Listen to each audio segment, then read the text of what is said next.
Pregarem. Amém, igreja? Amém. Glória a Deus.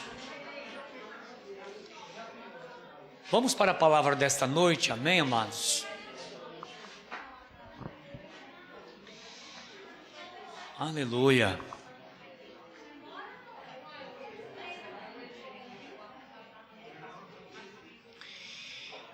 Está em Mateus 4, a partir do verso 12. Mateus 4, nós vamos começar com esse texto.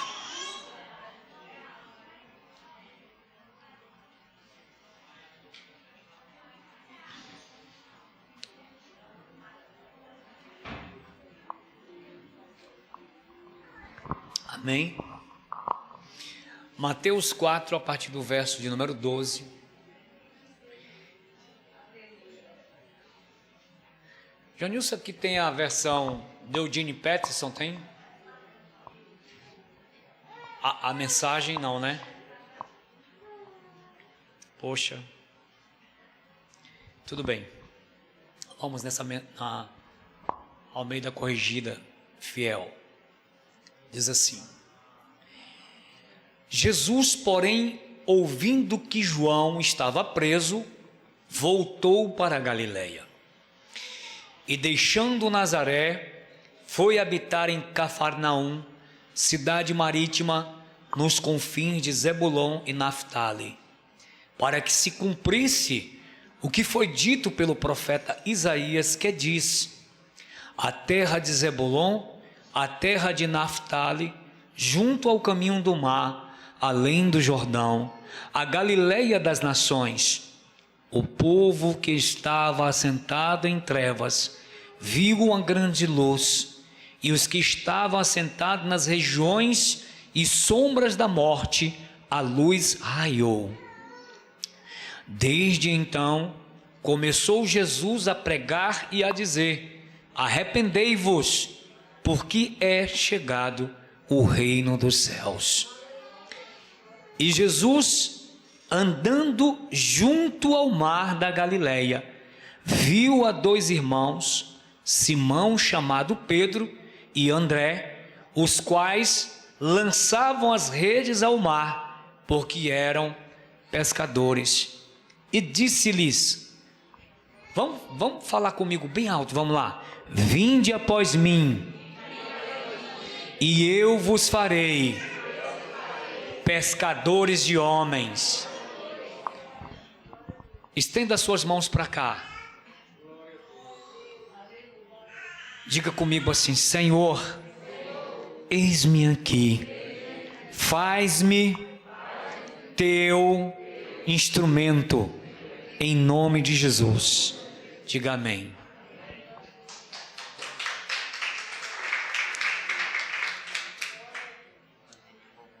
Aleluia.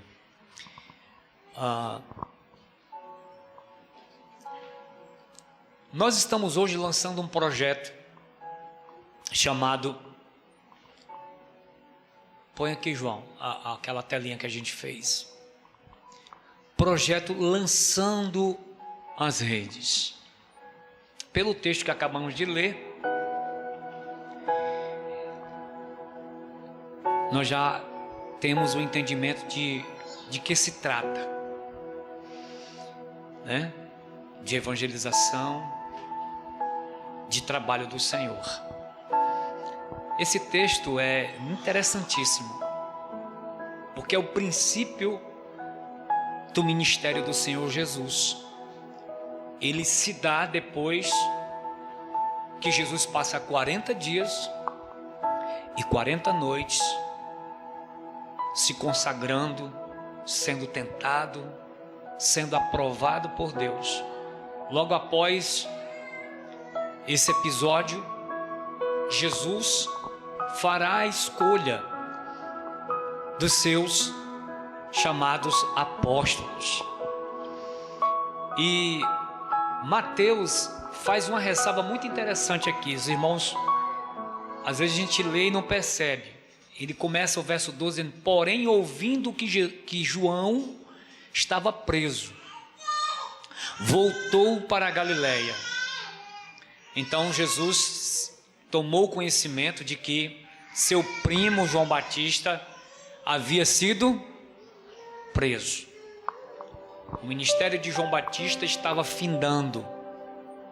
João Batista havia cumprido a sua missão.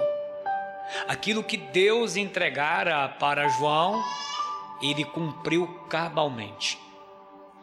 Para que pudesse Jesus agora aparecer no cenário, o próprio João Batista vai dizer o seguinte: que ele cresça e que eu diminua.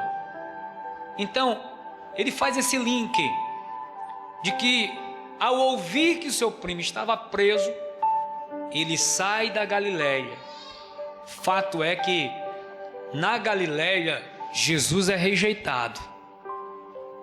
Na sua casa, no seu domicílio, Jesus é rejeitado. E de imediato Jesus deixa Nazaré e vai habitar em Cafarnaum. Cafarnaum se tornará para Jesus a sua base missionária, irmãos. Quando nós estudamos o ministério especificamente do Senhor Jesus, nós vamos ficar sabendo que Cafarnaum será um lugar de acolhimento, um lugar de restauração de forças.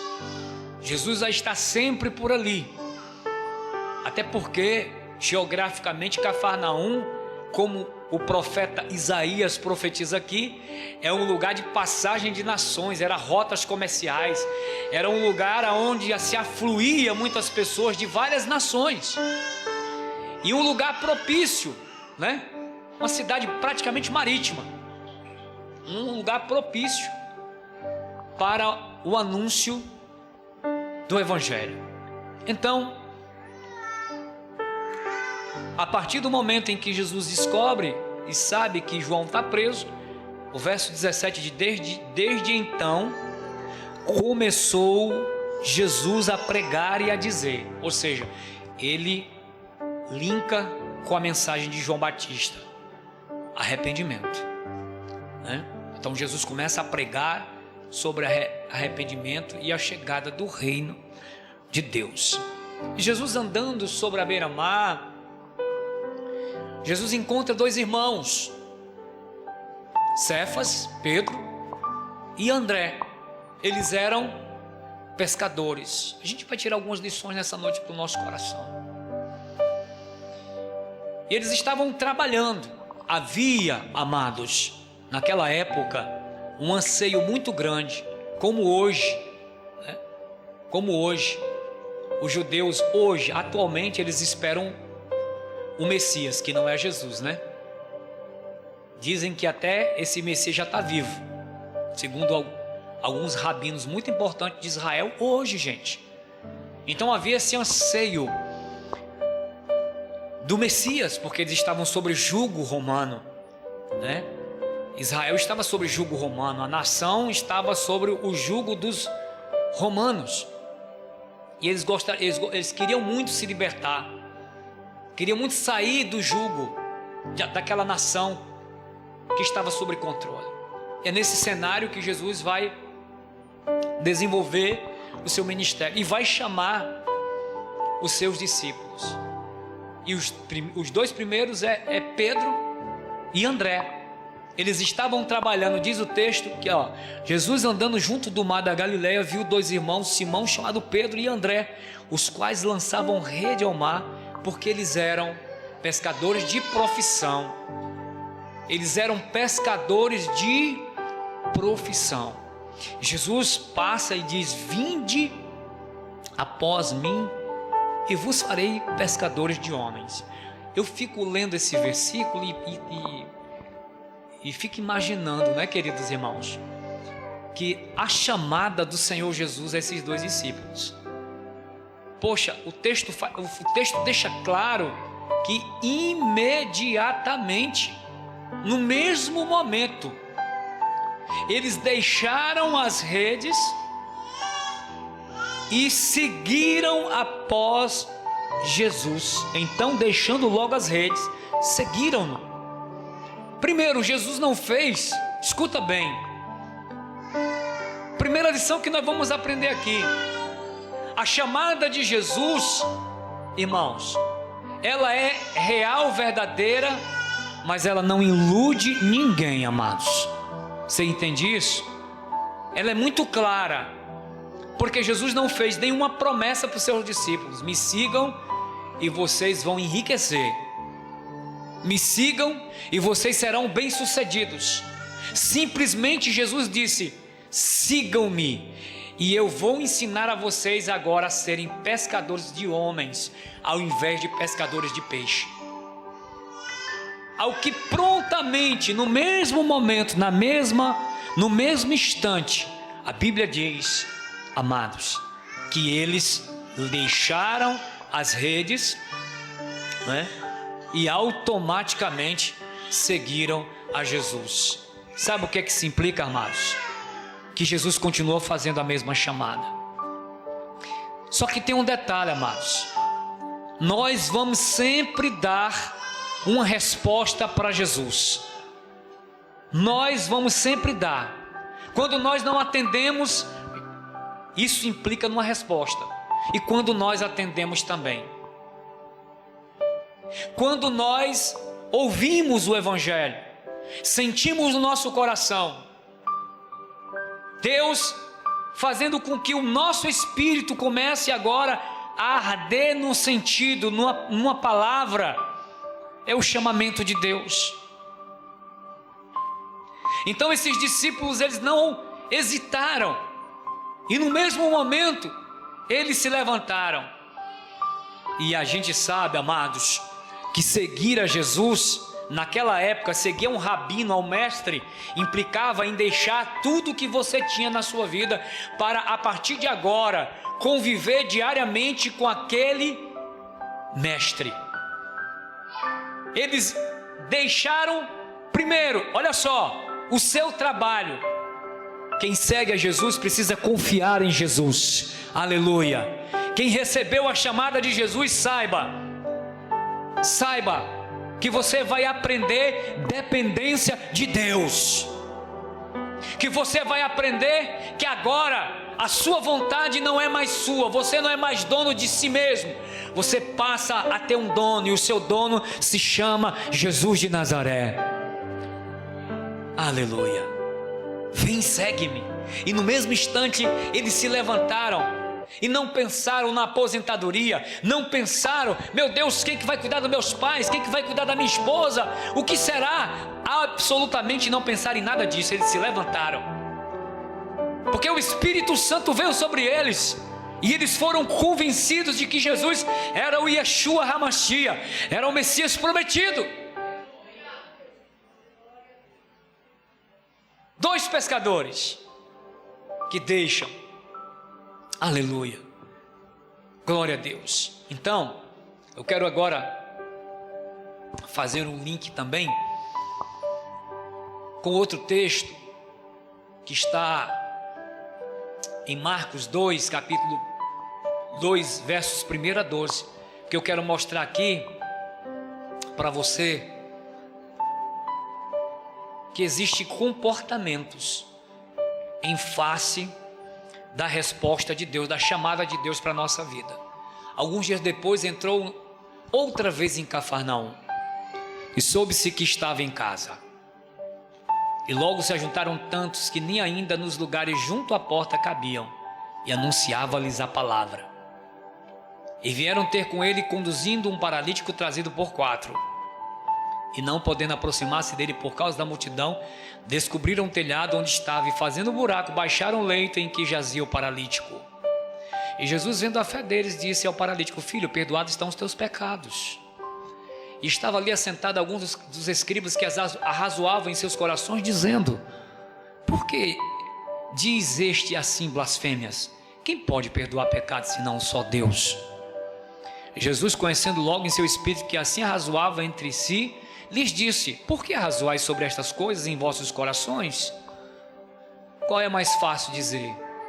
Dizer ao paralítico: estão perdoados os teus pecados, ou dizer-lhe: levanta-te, toma o teu leito e anda? Ora, para que sabais que o Filho do Homem tem na terra poder para perdoar pecados, disse ao paralítico: a ti te digo, levanta-te, toma teu leito e vai para a tua casa. E levantou-se, tomando logo o leito, saiu em presença de todos, de sorte que todos se admiraram, glorificando a Deus, dizendo: nunca vimos tal coisa. Somente até aí, Janilson. Glória a Deus, irmão. Você pode glorificar o Senhor? Bom, entrando outra vez em Cafarnaum, estava na sua casa. Nós vamos ver tipos de pessoas que vão responder ao chamamento de Deus. No caso dos 2 discípulos, eles responderam imediatamente, deixaram tudo para seguir o Senhor Jesus. Mas aqui nós encontramos pelo menos 5 tipos de pessoas que nós vamos encontrar no seio da igreja, tá? Pelo menos 5 tipos de pessoas que nós vamos encontrar na igreja. Primeiro tipo de pessoa que nós vamos encontrar, diga comigo, os doentes. Tá fraco, diga os doentes. No caso aqui, o paralítico desse texto. Os doentes, eles vão ajudar ou precisam de ajuda, meus irmãos? Quem está doente, ajuda ou precisa de ajuda? E a igreja é um lugar de cura. E o que é a igreja? Somos nós. E Jesus disse: em meu nome vocês vão curar, em meu nome vocês vão fazer milagres. Quem são os paralíticos de hoje que precisam ser cuidados? Quem são os paralíticos de hoje que precisam ser cuidados? É um tipo de pessoa que nós encontramos. São aqueles que estão fracos na fé. São aqueles que não conseguem responder à sua fé. São aqueles que de algum modo na sua fé têm alguma deficiência.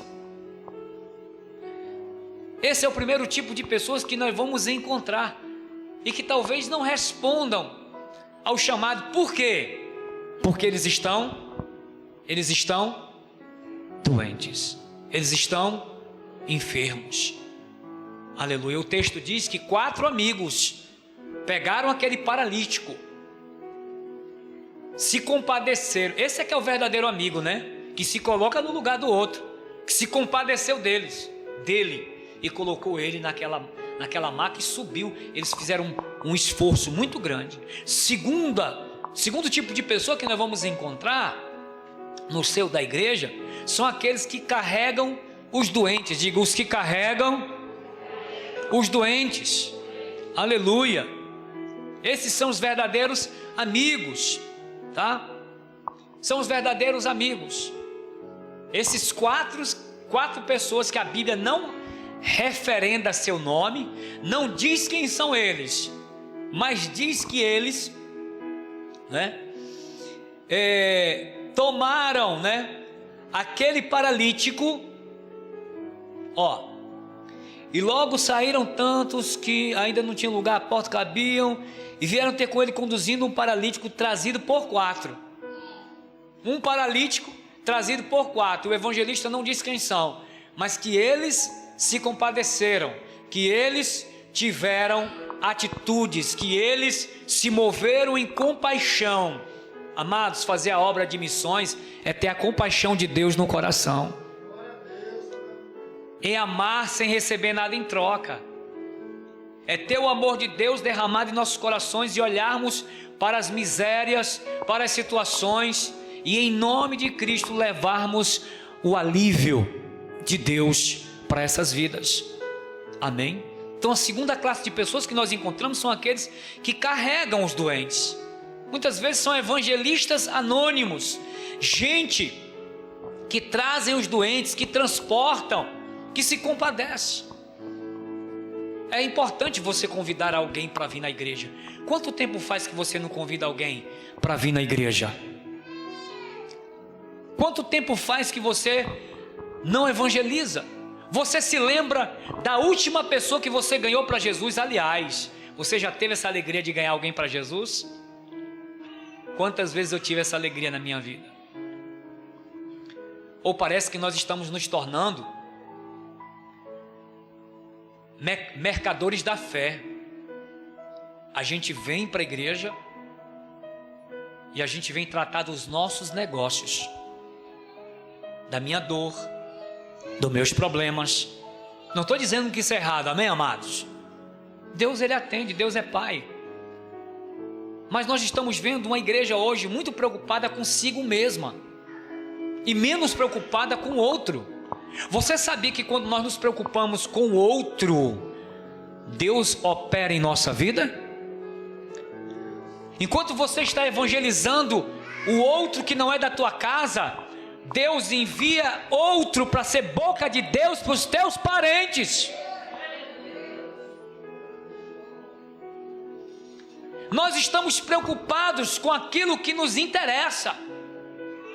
Às vezes viemos para a igreja por causa da conveniência da nossa fé. Mas o interesse de Deus é que os homens sejam salvos. E para tanto, essa classe de pessoa é muito importante, aqueles que carregam os doentes. E eles carregaram os doentes.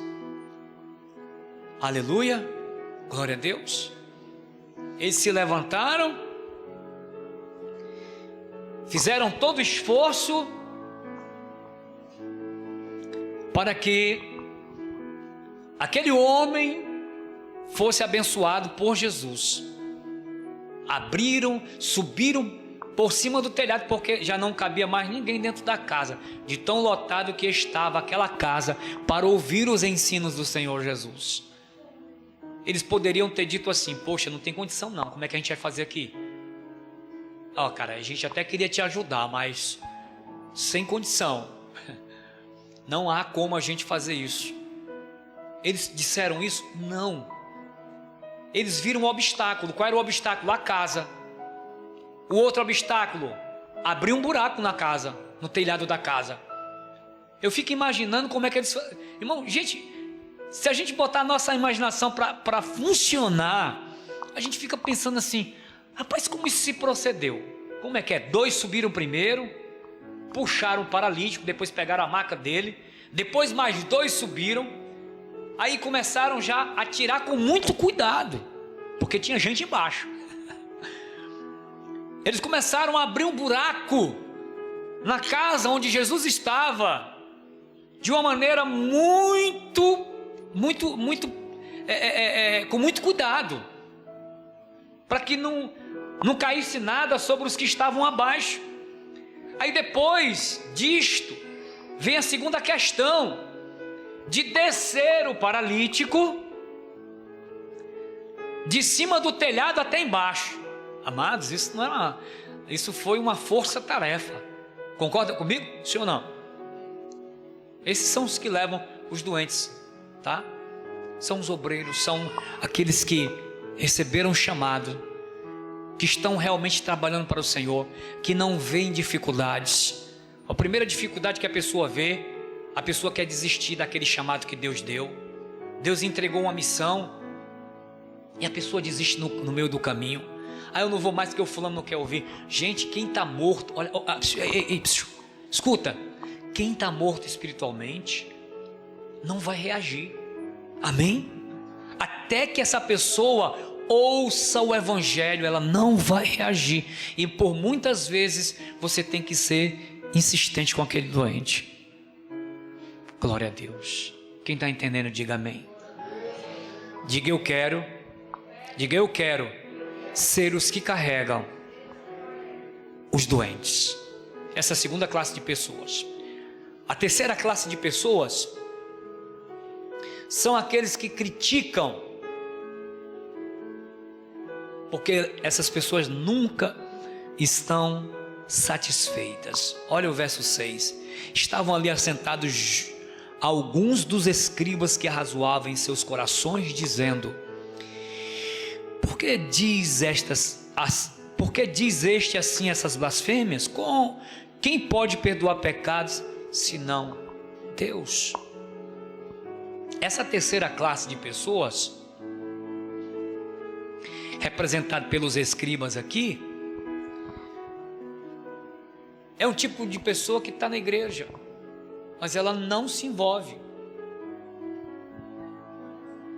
ela não tem capacidade de se envolver, ela está, mas ela não é igreja.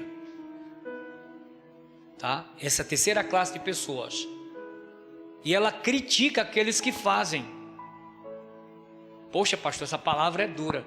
Mas me diga, não é verdade ou não? É verdade, amados. Então é uma classe que não faz. Eles criticam mais e fazem menos. Quem nada faz, nada vale. Não é porque você vai fazer mais, tá? Mas é porque esse tipo de pessoa não se alegra com as coisas do Senhor, o nosso Deus. Ela vai ver os detalhes. E a gente precisa ter muito cuidado para não ser esse tipo de pessoa. Para que Deus nos guarde, né, meus irmãos? Para que a gente não se torne uma pedra de tropeço para a expansão do reino de Deus. Eles criticaram Jesus, porque Jesus estava pregando, aquele paralítico desceu no centro, e eles acreditavam que só Deus tinha poder para perdoar pecado. E Jesus estava se mostrando filho de Deus, sem dar uma palavra. Jesus nunca precisou dizer assim: ei, creiam em mim, porque eu sou o filho de Deus. É por isso que eu disse que no primeiro texto que a gente leu, a influência do poder em Cristo era tão grande, que Jesus só disse assim: ei, a partir de hoje vocês não vão ser mais pescadores de peixes, vocês vão ser pescadores de homem. Ao ouvir a voz de Jesus, aqueles homens automaticamente se largaram de tudo que eles tinham e passaram a seguir Jesus. A influência de Jesus, o poder de Jesus, o Espírito Santo confirmando, como confirmou na vida de João Batista, que viu Jesus descendo sobre o Jordão. Quando João Batista viu, o Espírito de Deus testificou no Espírito de João Batista: este é o Cordeiro de Deus que tira o pecado do mundo. O Espírito de Deus testificou no coração de Pedro e de André que ali estava o verdadeiro Messias. Aqueles homens com o coração endurecido, que só criticavam, porque, irmão, preste atenção, quando a pessoa está vivendo dias de falta de fé, de incredulidade, o seu coração se endurece de uma tal maneira que ele passa a ser um crítico ferrenho. Se você não pode ajudar, não critique, ore,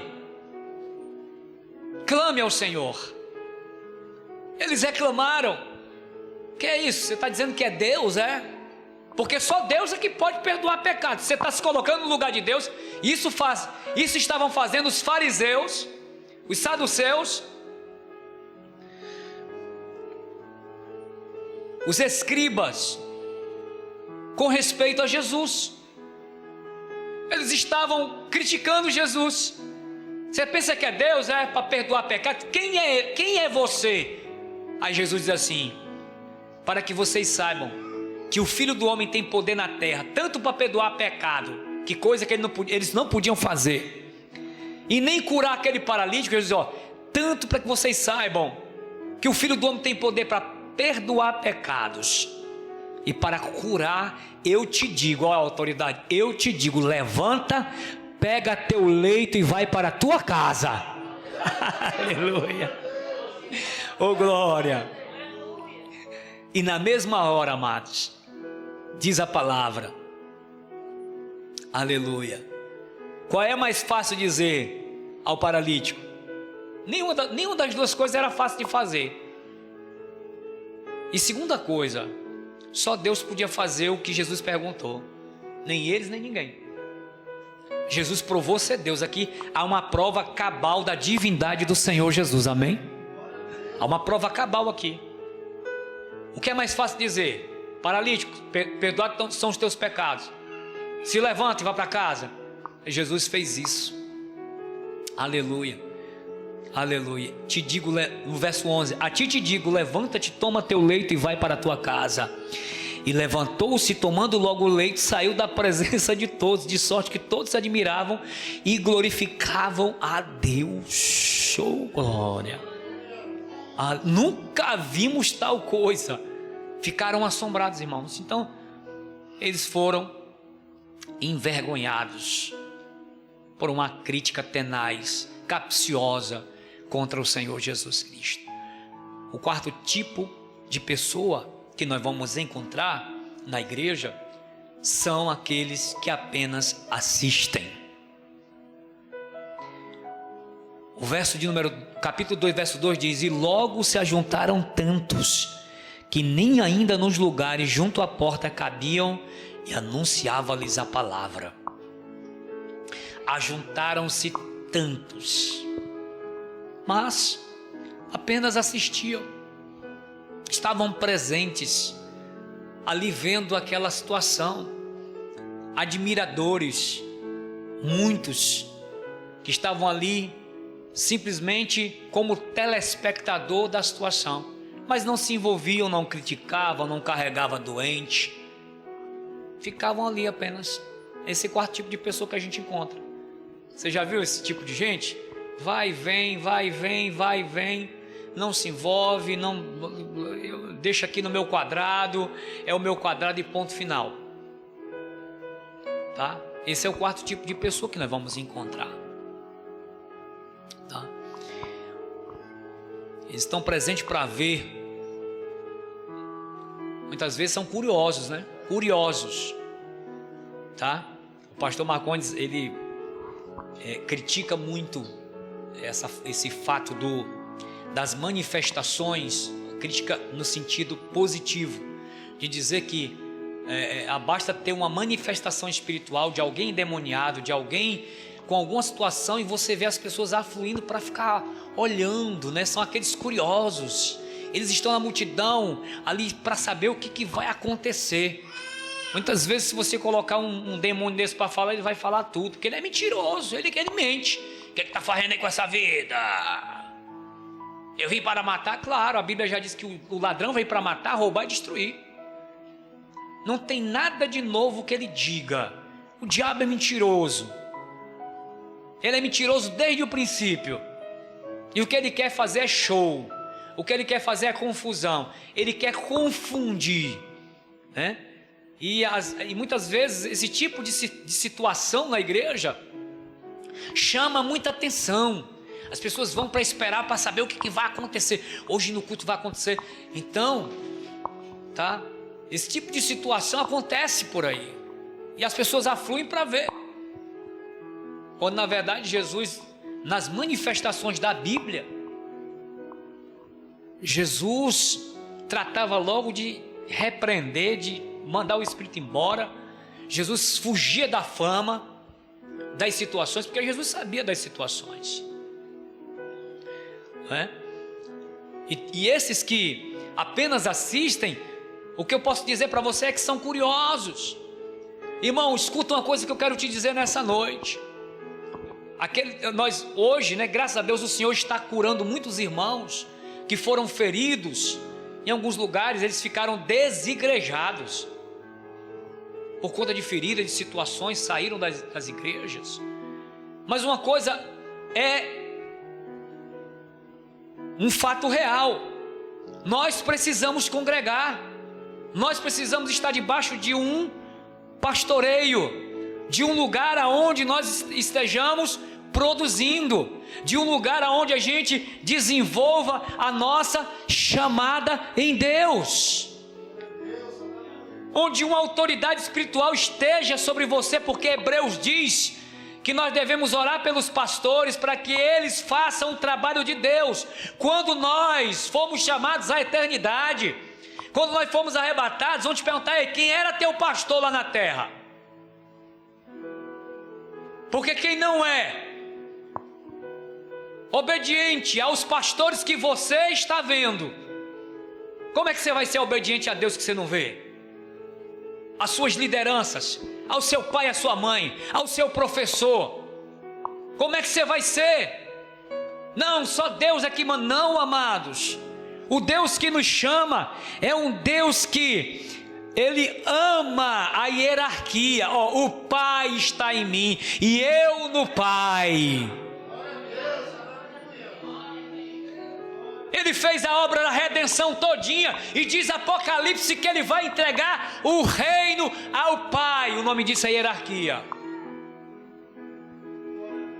Tem gente que até maltrata a igreja, não é? Eu fico doente quando alguém assim, essa igreja,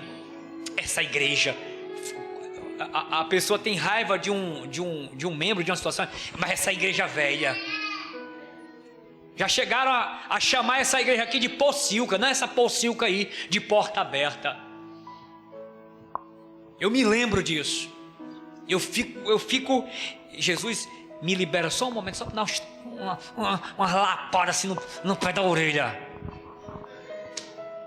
Porque você não está tratando com a noiva. Quando você fala da igrejinha, seja ela o que for, você não está falando de qualquer povinho, não. Você está falando do povo do Todo-Poderoso, que foi comprado pelo sangue do Cordeiro.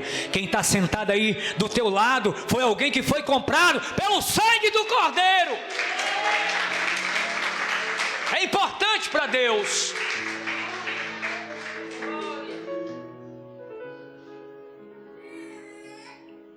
Eu não me importo, não. Pastorzinho, aquele pastorzinho desse tamanho,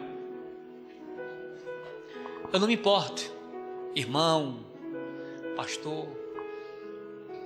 Mas amados, uma coisa muito importante: não seja aquele que apenas assiste. Diga comigo, se envolva,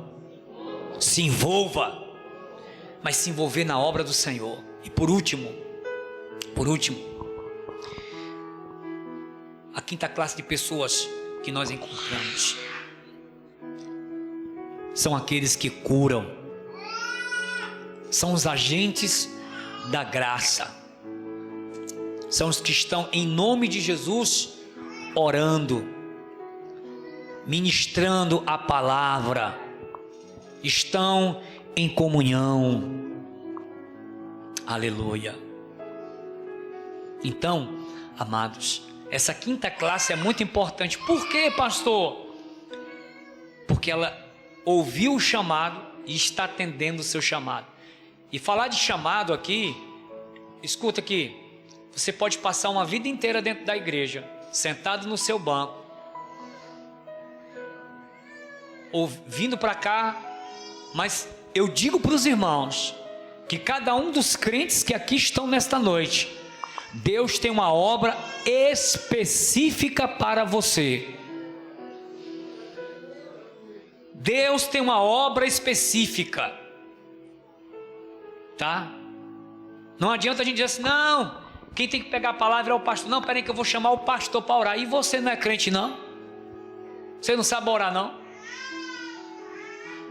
Não, porque a oração do pastor é mais forte. Não, não tem negócio de oração mais forte não, irmão. O que está em movimento é a nossa fé. Diga, a nossa fé. Glória a Deus. Então cada um de nós aqui Deus chamou nos detalhes mais lindos que você possa imaginar. Você pode cooperar na obra de Deus. Tem gente que tem aqui talento para trabalhar com crianças. Tem gente que tem talento para pregar a palavra, tá? Geralmente os mais tímidos são aqueles que o Senhor chama para poder pregar a palavra. É incrível, né? Os mais tímidos é que o Senhor bota logo na fronte de guerra, né? Então tem gente que louva bem. Cada um de nós tem um talento para colocar, e a gente tem que se lembrar daquilo que Jesus ensinou. São aqueles que curam, que por meio do nosso dom, a igreja é abençoada. Se você receber um talento, não vai fazer que nem aquele camarada que pegou o talento e enterrou o talento com medo do Senhor chegar e cobrar. Não, se Deus pôs na tua vida um talento, você precisa colocar esse talento ao quê? A serviço do reino de Deus. Glória a Deus, amém? E tem tantos talentos, ministério de socorro, de administração na igreja, tem gente que é boa para administrar, e assim o corpo vai se fortalecendo. Mas a pregação da palavra, Deus entregou para cada crente, compartilhar da palavra. Todos nós podemos fazer isso, amados. Pregar a palavra de Deus, todos nós podemos fazer, e nós vamos encontrar essas pessoas na igreja, os que curam, que são os agentes da graça, que nem esses 4 homens aqui, que levaram e disseram assim: olha, Jesus está aqui, vamos levar você e você vai ser curado. Eles acreditaram que aquele paralítico poderia ser o quê? Curado. A gente vê a ação da fé dos 4. Não se trata nem do paralítico, o paralítico não tem uma palavra aqui. O paralítico só comparece e obedece à voz de Jesus. Mas os 4 acreditaram, são agentes de cura, são agentes que estão envolvidos, são pessoas que entenderam a vocação. Então você pode passar a sua vida inteira dentro da igreja, porque Deus não quer apenas que você seja um dizimista. Deus vai graduando a nossa chamada. Aleluia. Ele te dá um pequeno trabalho na igreja, e Ele fica vendo como é que você vai lidar com aquele pequeno trabalho na igreja. Ô pastor, o senhor me escolheu para lavar o banheiro da igreja. Lavar o banheiro da igreja. E Deus vai ver como é que você vai se comportar. Eu estava conversando com um irmão me dizendo que numa igreja aí, uma determinada igreja, onde as classes, lá é uma igreja que tem muitas classes sociais, do pobre a pessoa de condição. E um dia ele foi entrando, o pastor foi entrando, e estava lá uma médica, PhD, mulher altamente intelectual, numa condição social tremenda, lavando o banheiro da igreja. E ela dizia: isso aqui é o meu maior prazer, servir os meus irmãos. O que eu sou fica dos portões para lá. No momento que a gente entra ali daquelas portas para cá, todos nós somos servos um dos outros. Diga glória a Deus. Nós somos servos um dos outros. Então, o que você deseja ser? Os doentes? Os que carregam os doentes? Os que criticam? Você quer ficar só assistindo? Você quer ser um agente de cura? Eu quero ser um agente de cura.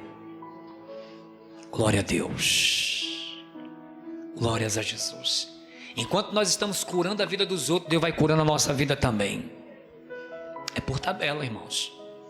Enquanto você ora, tem muita gente que carrega aqui os doentes, né? Estou terminando essa palavra, na live do meu dia, eu só vejo os 4 amigos levando. Pastor, ora por fulano. Pastor, está aqui o nome de fulano. Está aqui o fulano, vamos crer. Esses são os amigos que se lembram daqueles que estão doentes. E se a gente for pensar bem, nós nem merecemos.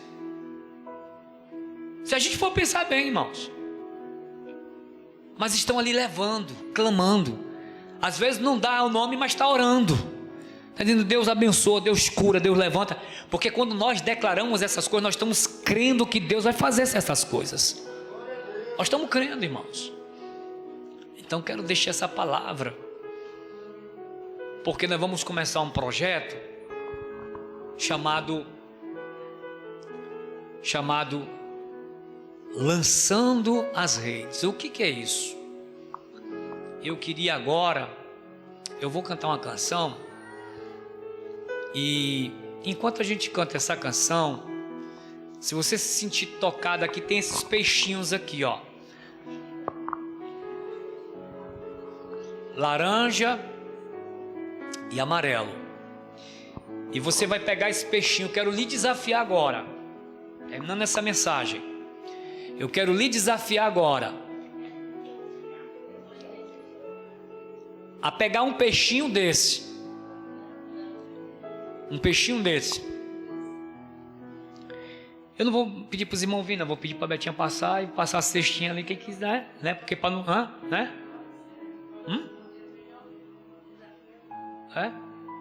Né? É porque vai ficar... E então você vai pegar um peixinho desse, tem o nome do projeto e nas costas tem um pedido de oração específico.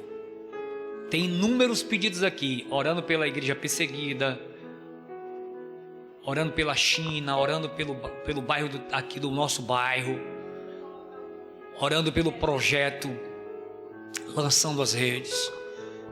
Você vai pegar esse peixe e colocar dentro da sua Bíblia, mas não vai fazer que nem uma irmã ali não, viu? Diz que um casal de pastores convidou um pastor para almoçar, Fabiano, na casa deles. E aí o pastor foi. E a irmã disse: vamos receber o pastor tal, rapaz. Aí pegou os melhores talheres, os talheres dela, tudo de prata, os melhores pratos. E ela arrumou, fez aquela refeição maravilhosa, colocou aqueles talheres e tal. Recebeu o pastor muito bem, o pastor jantou.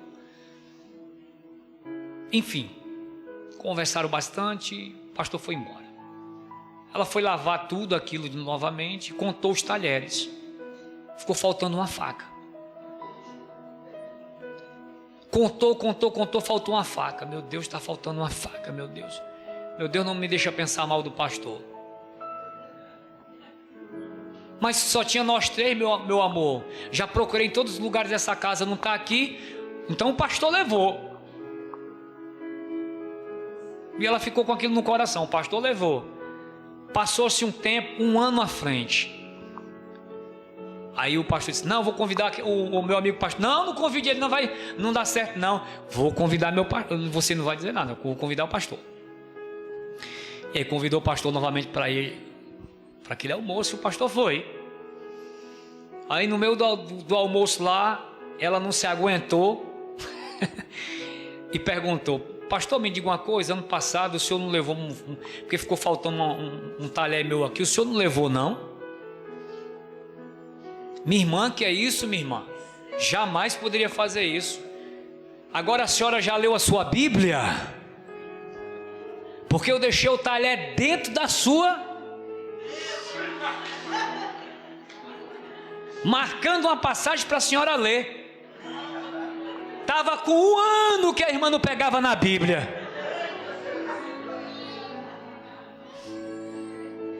Não vamos fazer isso com peixe não, pelo amor de Deus.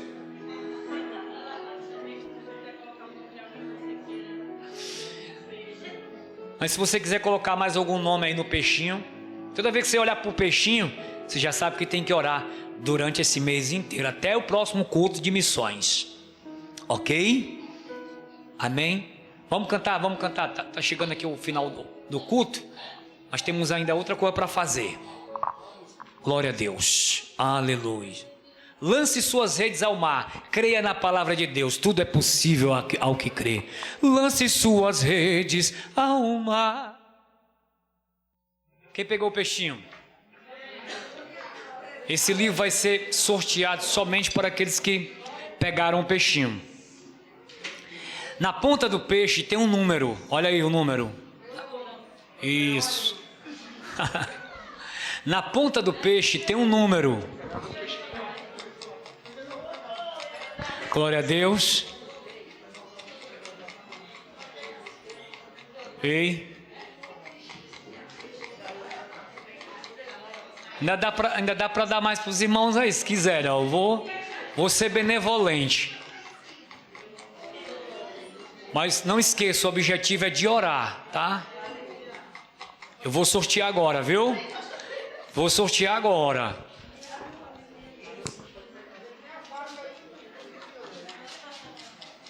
Glória a Deus. É um livreto muito bacana, ele é pequenininho. Esse aqui é o meu, já li esse livro todinho, gostei demais. E ele tem apenas 100 páginas. Você lê aí bem rapidinho. Ok? Eu vou sortear agora. Isaías, vem cá. Tira um aqui. Não vale tirar o teu não, viu?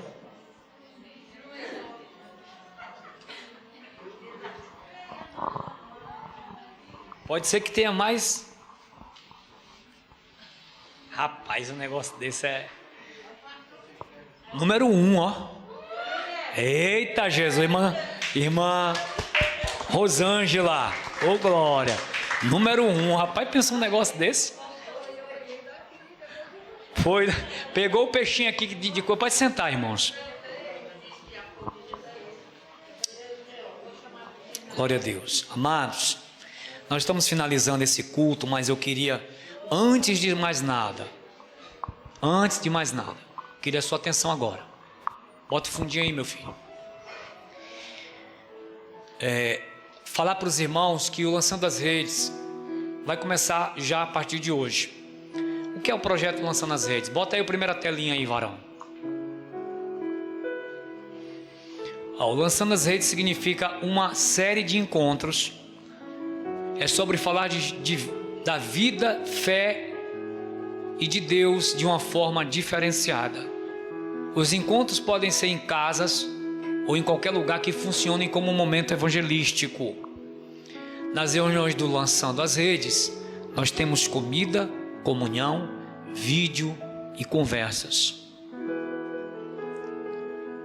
Segunda tela. Só tem essa. Pronto.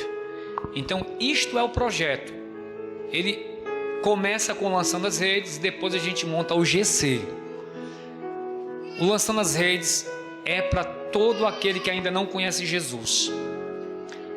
E aqueles que ainda não aceitaram Jesus, aqueles que estão fracos na fé. Nós vamos montar. Não é GC para os crentes ainda.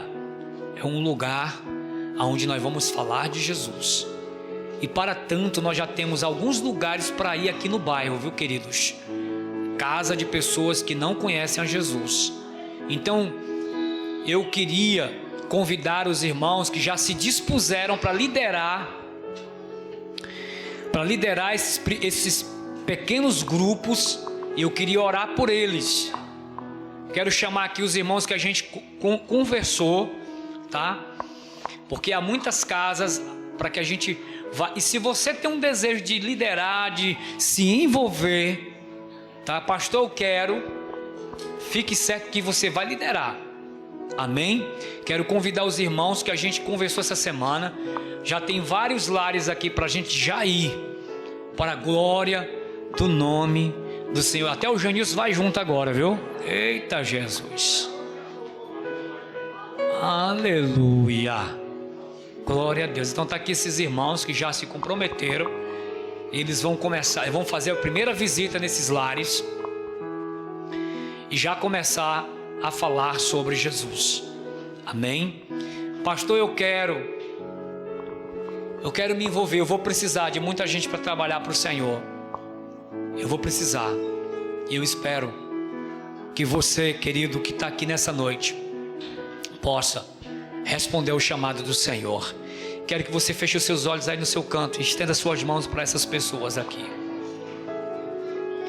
Deus, em nome de Jesus, nós queremos ligar aos céus agora esse projeto hoje, Senhor, que vai fazer a diferença na vida das pessoas que ainda não te conhecem, Pai.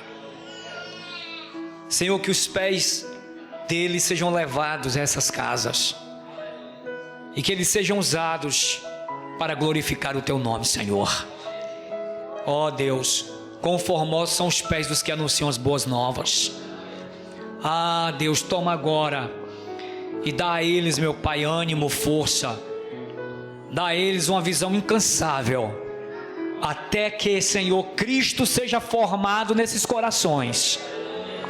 Deus, aponta, Pai, as casas, os lugares, e que eles frutifiquem para a glória do Teu nome. Também te oro por esta igreja que está aqui presente, para que o Senhor mova os corações e que possam estar envolvidos nesse projeto, em nome de Jesus. Diga amém.